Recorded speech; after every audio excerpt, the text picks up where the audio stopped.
know that hundreds of Ukrainian children have been killed in Russia's needless war, and possibly hundreds of thousands of Ukrainian children have been evacuated to Russia, stolen from their families.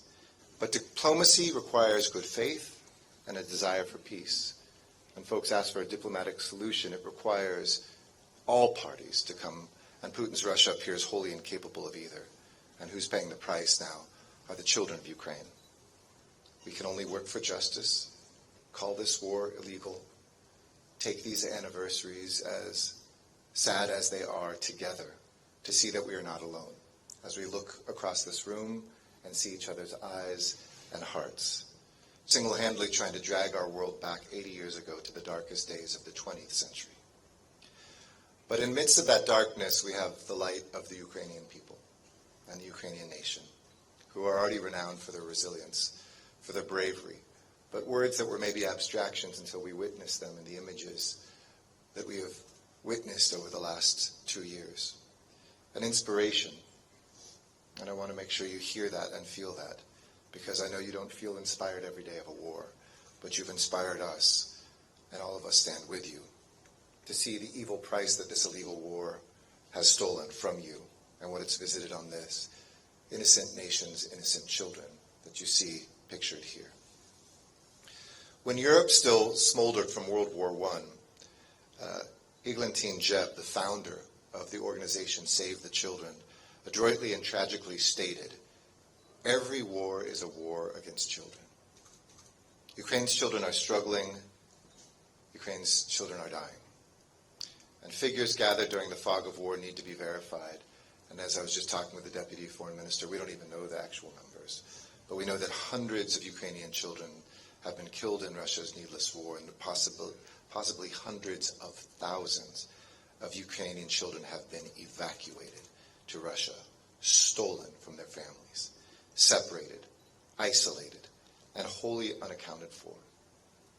And they are Ukraine's children, let us be clear. They are Ukraine's future that someone is trying to steal. And they have been taken in violation of every convention and law, even of war, that nations follow. Just 2 years ago, many couldn't fathom that our world would look as it does today. But the evidence is clear, and the evidence is in. Putin's February 2022 playbook hardly differed from his initial and never-ending attacks against Ukraine since 2014, or from his actions against Georgia in 2008. And we have to connect these pieces. This was all long planned, deceitfully readied. He deceitfully readied both his regular and savage mercenary forces, all while promising that he sought nothing more than peace. He rejected every good faith effort by the United States, by our European friends, allies, and partners to address his outlandishly conspiratorial security concerns as he launched against his peaceful and much smaller neighbor in a land grab and a war against civilians and civilian infrastructure. Russia was offered not just an olive branch, but an olive trees full of diplomatic branches before he let slip the dogs of war. But diplomacy requires good faith and a desire for peace. When folks ask for a diplomatic solution, it requires all parties to come, and Putin's Russia appears wholly incapable of either. And who's paying the price now are the children of Ukraine. This barbarity will not end well for Vladimir Putin or his cabal. I think history will be crystal clear. We can fool ourselves that it's a war in a distant place, but even my Indian friends who I talk to know that this affects you.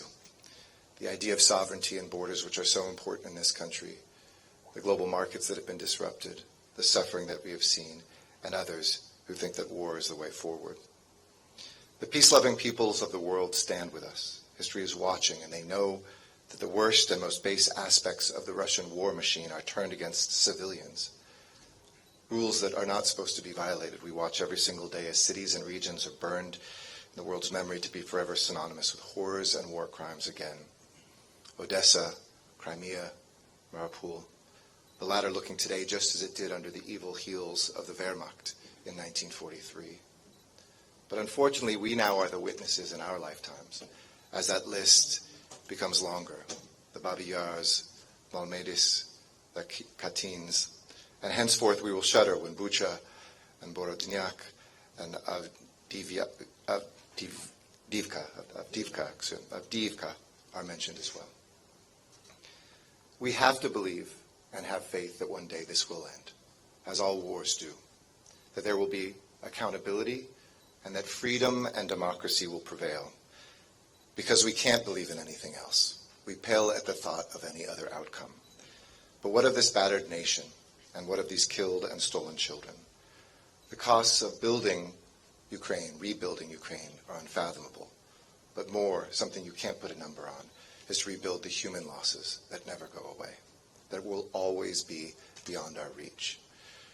But as much as I am saddened and outraged by this ongoing barbarity, we stand here today as human beings with hope.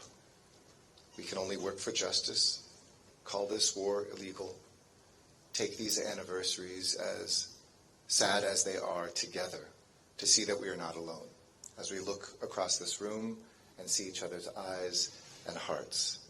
From breaking news, detailed analysis, in-depth interviews and explainers, follow the Times of India. Subscribe to our YouTube channel.